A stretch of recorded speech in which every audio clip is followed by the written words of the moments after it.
Hai, Assalamualaikum warahmatullahi wabarakatuh. Jumpa lagi dengan channel Aniel Sobat Pizza.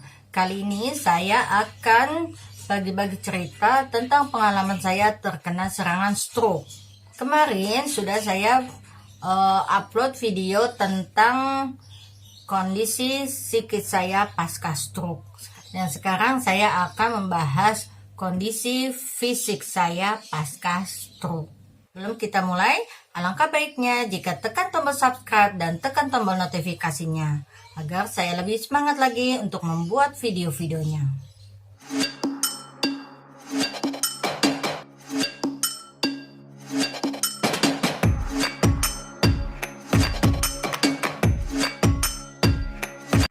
Stroke itu ada dua macam, yaitu pecahnya pembuluh darah dan penyumbatan. Yang terjadi pada diri saya yaitu pecahnya pembuluh darah.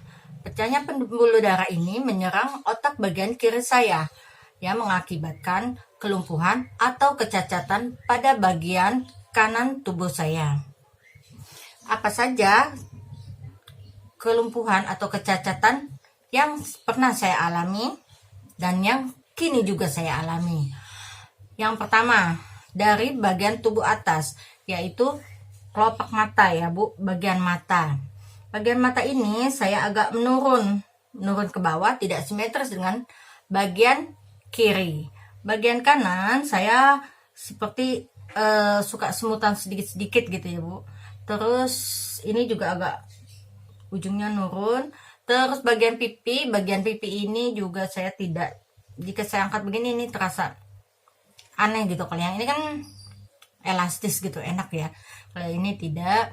Terus pada bagian bibir saya pun merasakan ada keanehan gitu ya. Ya namanya sesuatu yang berbeda pasti kan aneh gitu. Bagian bibir ini seperti tidak berasa kalau ada makanan yang menyangkut di bibir. Kemudian pada kita turun ke bawah pada bagian lengan, ini terasa berat Bu, kalau untuk mengangkat sesuatu berat. Makanya saya selalu mengandalkan bagian kiri saya.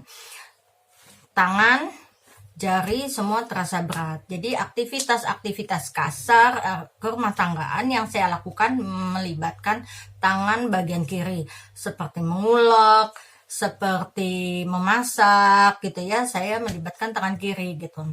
Soalnya kalau misalnya saya menggoreng dengan tangan kanan saya tuh ini dengan sendirinya akan turun ke penggorengan gitu ya, jadi melepuh tangan saya Bu.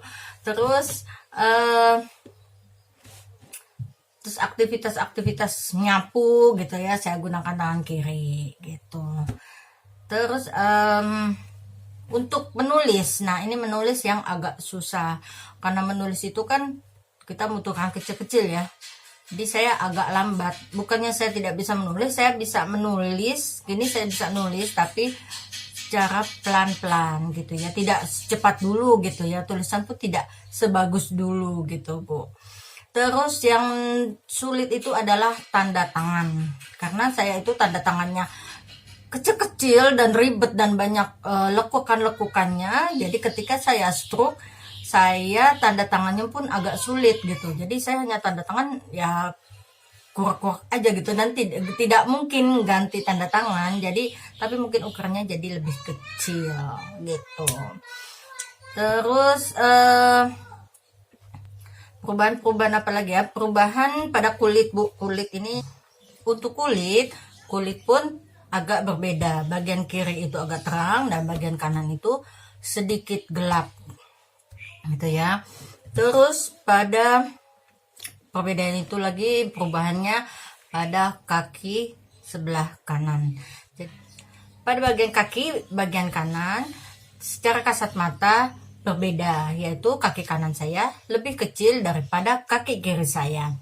Kemudian karena untuk berjalan pun yang terkena stroke itu bagian kanan itu terasa berat, jadi saya seperti jalannya menyeret-nyeret atau posisinya sering tidak enak gitu ya, karena tersandung batu lah gitu. Padahal saya sudah mengangkatnya tinggi-tinggi, tetapi masih saja kesandung batu ataupun saya menyeret apa gitu. Kaki saya, telapak kaki saya itu pasti ya lebih kanan itu lebih kecil.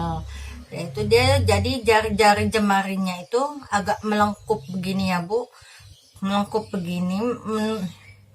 Yang jempolnya itu seperti ketepuk. Jadi kalau jalan itu dia itu tidak seperti yang ini, bisa jarinya bisa misah gitu ya satu sama lain. Tapi kalau yang ini seperti melengkup saja gitu. Jadi menggunakan sendal, untuk menggunakan sendal yang tidak jepit itu pun tidak bisa, harus yang jepit karena dia itu pun kadang nggak bisa tertahan gitu ya. Dan ada yang bertanya, berapa lama sih penyembuhannya untuk penyakit stroke? Ini berbeda-beda ya Bu, setiap orang punya kondisi yang berbeda-beda. Kalau saya penyembuhan tuh di tahun-tahun awal, tahun-tahun pertama saya penyembuhan pasca stroke-nya gitu ya.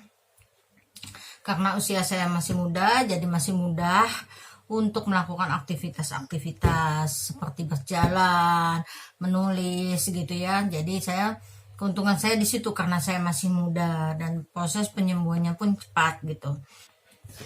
Nah, itulah cerita atau sharing saya tentang kondisi fisik yang saya alami. Demikianlah, semoga video saya dapat bermanfaat. Wassalamualaikum warahmatullahi wabarakatuh.